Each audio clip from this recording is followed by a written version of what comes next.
Hello and welcome to Retrohaven. In the previous videos of the Resident Evil retrospective, we tried to focus on core elements of the game such as development cycle, story, characters, ports, etc. But in this video we will dive deep into one of my favorite aspects of the game, guns.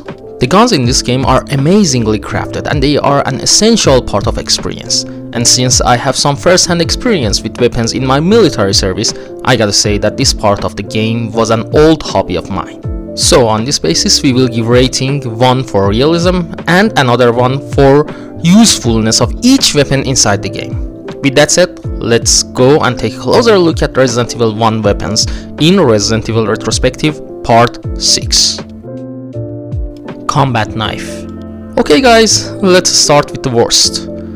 You won't be able to use knife in this game unless you are some kind of Resident Evil god.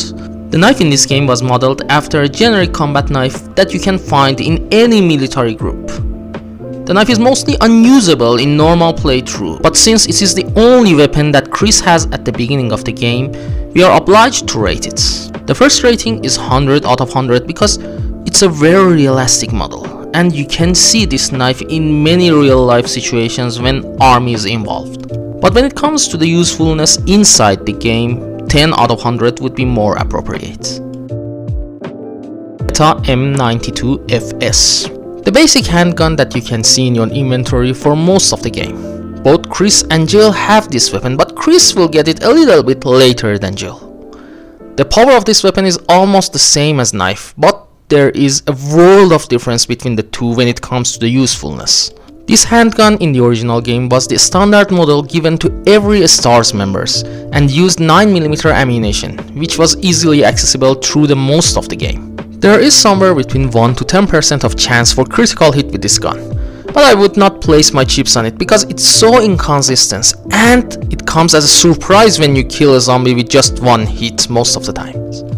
Most zombies take between 4 to 8 shots to die, depending on the difficulty level obviously. With that said, we gotta give this weapon score 80 out of 100 for in-game utilities and 90 out of 100 for a real life one. We have reduced 10 points because of some odd shapes for the trigger case, which is not a common practice in the real world Beretta models. And some mechanical parts of the weapon are just above the trigger and they are totally missing in the model in-game. Beretta M92FS Custom. This weapon is almost 99% same as previous one. The only difference is that it has better aiming because of improved sight.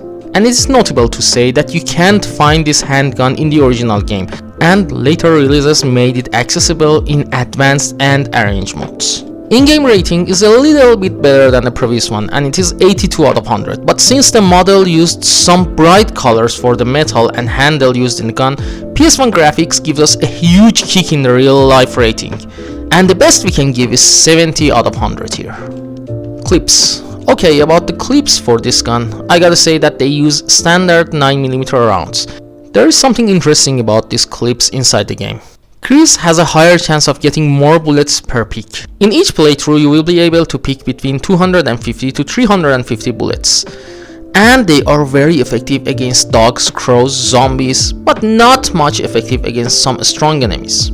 Remington M870. This game might not ring a bell for you, but most of us did not even bother ourselves to see what the devs named the beloved shotgun in the game. And if you are interested in guns, you know that the Remington is a bloody powerful shotgun known in the world and used for more than 7 years all around the globe. This is one of the most trustworthy weapons in the whole game and both Chris and Jill are able to use it.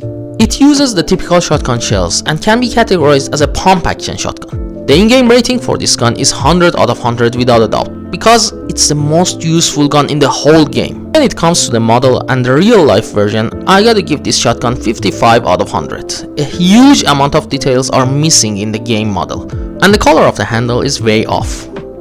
On the other hand, if you have ever shot one shell using this gun, you would know that the recoil in the game is not even close to what you feel in the real life. In total, more than 11 million Remington 850 series shotgun was sold in the whole world, and the weight of this gun is around 3.5 kilograms, and it was very popular all around the world, which leads us to believe that this weapon being available randomly in a place such as Spencer Mansion is something that you can think of in a real life scenario.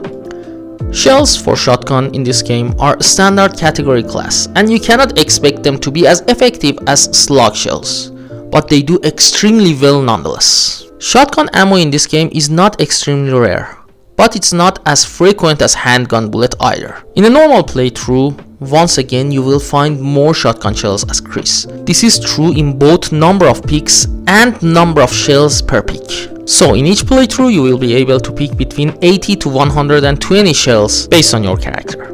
Bazooka. I know that the definition of bazooka is not the same as what we get here, but this weapon, which is known as grenade launcher among the gamers, is one hell of a powerhouse in this game. You can pick it as only Jill, and this weapon was originally belonged to Forrest. Most of the difference in effectiveness for this weapon comes from the round type that you are using, but in general you can decimate almost anything that moves within the mansion with this gun. In-game rating for this one is 80 out of 100, and it is because of the limited range and the stupid height reach. The real-life model of the bazooka is actually a rocket launcher and had nothing to do what the devs designed for this game, so a solid 0 will be given as this part of a rating. Explosive rounds. This is one of the rarest ammunition in the whole game, and I could never move my explosive rounds counter beyond 30 in the original release. But I've read somewhere that in Deadly Silence you will get more. That unfortunately I cannot confirm or deny at the moment. The thing that makes this type of round extremely effective is crowd control capabilities. When you fire this type of round, it will spread in multiple directions, and you can take down multiple enemies with just one shot. Acid rounds. The rarest ammo type in the game is shared between acid and flame rounds, and in the original game you would be able to get 18 rounds each. The power of acid round is much higher than the previous type, and it is extremely effective against the fast moving bastards that we know as hunters. The same range and height limitations are applied here as well. Flame rounds. We talked about the rarity and the pickup count in the last section. The power output is almost the same, but it's effective against some other enemies rather than hunters. Colt Python. This one is a huge cannon in a small body. This weapon is mostly known as Magnum, and it was created in the mid-90s. It's a double action type of revolver and has one of the highest firing capacities in the whole game and in the real world obviously. Ammo count for this gun is considered as rare, and it is very useful against bosses such as Tyrant in its first phase. You can use this gun as both Chris and Jill, and of course Barry brought his own Colt Python. In-game utility rating for this gun is 90 out of 100, and it is because even though it is extremely strong, it only has one type of ammo, and you wouldn't be able to enjoy making a mayhem using it. When it comes to the real life model, I gotta say that the only problem that I was able to find was the angle of the handle, which is a bit closer to the trigger than what you see in the original model. So considering this and the lack of details, we will give the rating 80 out of 100 for this section. Magnum rounds. As I said before, this is the rarest ammo type in the whole game, and you can get 4 magazines as Jill and 6 magazines as Chris max. This leaves us with 24 to 36 Magnum rounds in a single playthrough.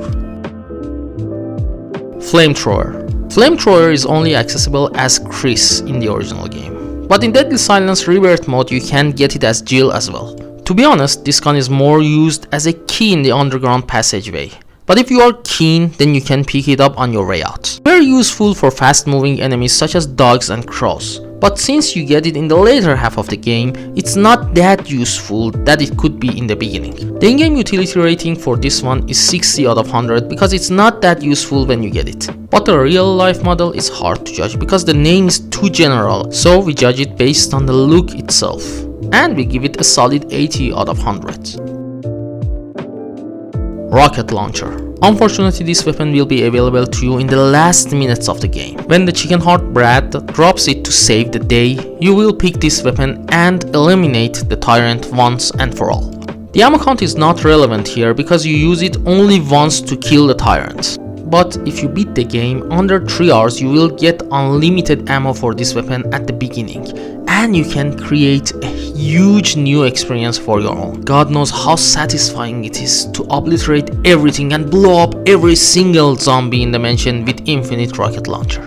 This is the most powerful weapon in the whole game, but the utility is extremely low because you get it in the last minute only. So we give the rating 50 out of 100 for the utility. When it comes to the model, I gotta say that it's a huge mess in terms of design. The caps in front and the back are both missing, and the handle is completely different from what you see in the real life model. On the other hand, it's a very heavy gun with more than 20 kilos of weight loaded. And this mass and the recoil is almost impossible for someone like Jill to handle with that ease. With that said, we can give the rating for the model as 30 out of 100. Engram.